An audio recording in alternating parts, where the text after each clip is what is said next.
சாலமோனின் ஞானம் அதிகாரம் 19. இறை பற்றில்லாதவர்களை கடவுளின் சீற்றம் இரக்கமின்றி இறுதி வரை தாக்கியது. ஏனெனில் அவர்கள் செய்யவிருந்ததை கடவுள் முன்னரே அறிந்திருந்தார். இஸ்ரேலர் புறப்பட்டு செல்ல விடை கொடுத்து விரைவில் அவர்களை வெளியே அனுப்பி வைத்த அதே எகிப்தியர்கள் பிறகு தங்கள் மனதை மாற்றிக்கொண்டு அவர்களை பின்தொடர்ந்தார்கள்.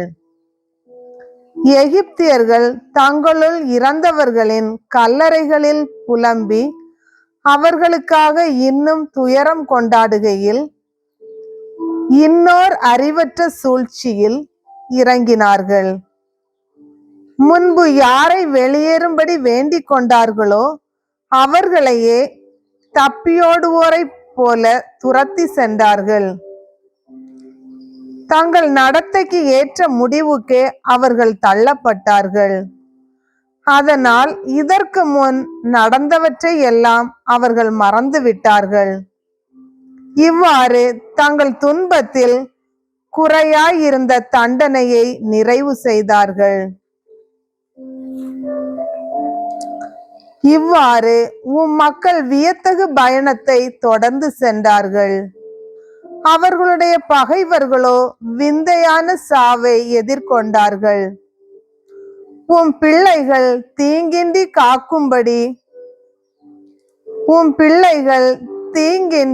காக்கப்படும்படி படைப்பு முழுவதும் கட்டளைகளுக்கு பணிந்து மீண்டும் தன் இயல்பில் புத்துயிர் பெற்றது. அவர்களது பாசறைக்கு முகில் நிழல் கொடுத்தது. முன்பு தண்ணீர் இருந்த இடத்தில் பின்பு உலர்ந்த தரை தோன்றிற்று. செங்கடலினூடே தங்குதடை இல்லாத வழியும் சீரிப்பாயும் அலைகளினூடே புல்திடலும் உண்டாயின. உமது கை வன்மையால் காப்பாற்றப்பட்ட மக்கள் அனைவரும் அவ்வழியே கடந்து சென்றனர். உம்முடைய வியத்தகு செயல்களை உற்று நோக்கிய வண்ணம் சென்றனர். குதிரைகளைப் போல குதித்து கொண்டும் ஆட்டுக்குட்டிகளைப் போல துள்ளி கொண்டும் தங்களை விடுவித்த ஆண்டவராகிய உம்மை புகழ்ந்து கொண்டே சென்றனர். அவர்கள் வேற்று நாட்டில் தங்கியிருந்த போது நிகழ்ந்தவற்றை இன்னும் நினைவு கூர்ந்தார்கள். விலங்குகளுக்கு மாறாக நிலம் கொசுக்களை தோற்றுவித்ததையும் மீன்களுக்கு மாறாக தவளை கூட்டங்களை ஆறு உமிழ்ந்ததையும் அவர்கள் இன்னும் நினைவில் வைத்திருந்தார்கள்.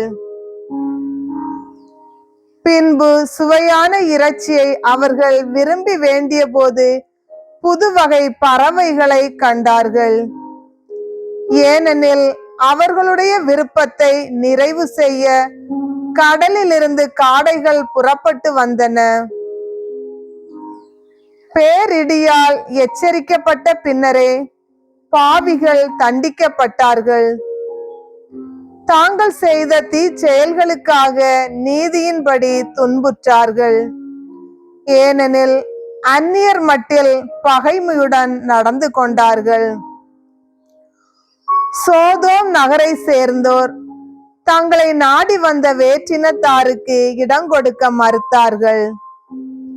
எகிப்தியர்களோ தங்களுக்கு நன்மை செய்தவர்களையே அடிமைப்படுத்தினார்கள்.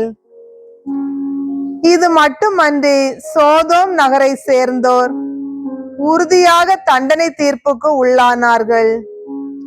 ஏனெனில் அவர்கள் அயல் நாட்டினரை பகைவர்களை நடத்தினார்கள்.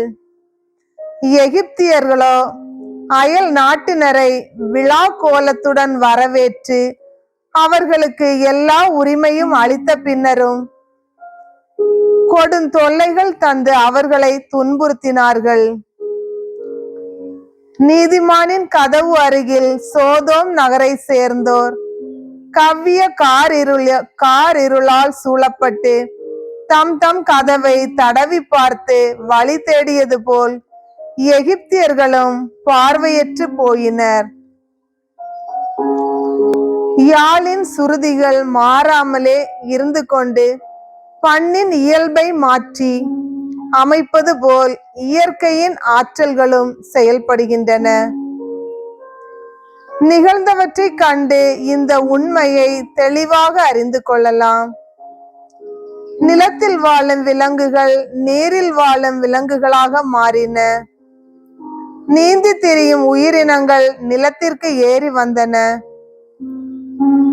நீரின் நடுவிலும் நெருப்பு தன் இயல்பான ஆற்றலை கொண்டிருந்தது.